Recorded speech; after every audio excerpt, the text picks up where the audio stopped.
दोस्तों, कैसे हैं आप सब? उम्मीद करती हूँ आप सब ठीक होंगे।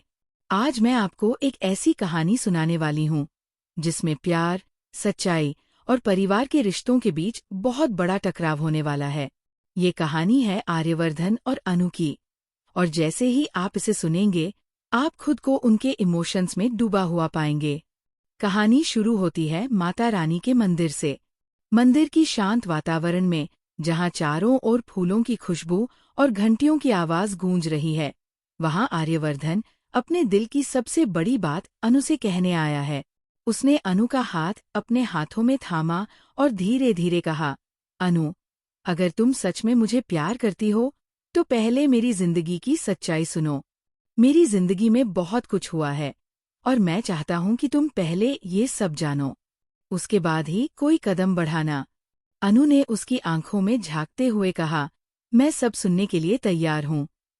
अब मुझे सब सच बताइए। आर्यवर्धन ने धीरे धीरे अपनी बात शुरू की।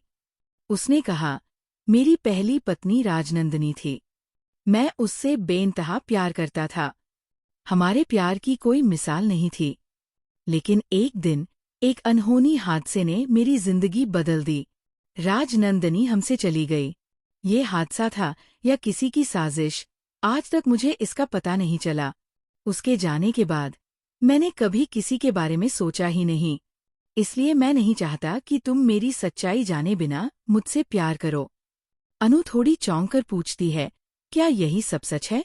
आर्यवर्धन ने आंखों में आंसू लेकर कहा, हाँ, यही सच है। मैं आज भी सिर्फ राजनंदिनी को चाहता हूँ। लेकिन जब से तुम मेरी जिंदगी में आई हो, मेरी दुनिया बदल गई है। मैं हर वक्त तुम्हारे बारे में सोचता हूँ। तुम्हारी हर हंसी मेरे दिल को छू जाती है।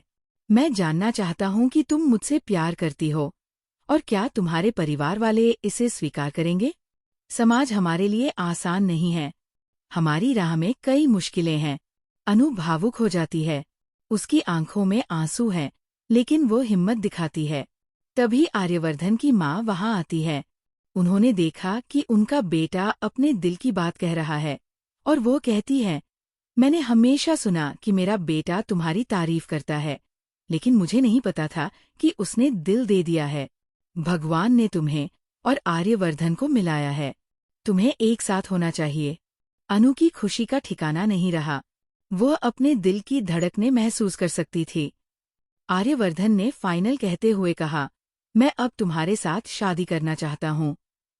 मैं तुम्हें अपनी जिंदगी का हिस्सा बनाना चाहता हूँ। लेकिन कहानी में ट्विस्ट आता है। मीरा ने सब देखा, और वो बड़ी साजिश रचने वाली है। उसने पुष्पा जी को फोन किया और कहा, मंदिर के सामने देखो, तुम्हारी बेटी और आर्यवर्धन एक दूसरे के इतने करीब हैं। पुष्पा जी जैसे ही मंदिर के सामने पहुंचती है, वह देखती है कि आर्यवर्धन और अनु एक दूसरे को गले लगाए खड़े हैं, और आर्यवर्धन की माँ भी वहाँ मौजूद है। पुष्पा जी गुस्से में चिल्लाती है, अनु, तुम ये क्या कर रही हो? अनु ने आत्मविश्वास के साथ जवाब दिया, मैं आर्यवर्धन से प्यार करती हूँ और उससे शादी करना चाहती हूँ। दोस्तों, ये तो अभी शुरुआत है। आने वाले एपिसोड में देखेंगे कि मीरा क्या योजना बनाने वाली है, और क्या समाज और परिवार हमारे हीरो और हीरोइन को मिलकर रहने देगा। तो तब तक खुश रहिए, सुरक्षित रहिए और देखते रहिए ओनली चिल वाइब्स टीवी।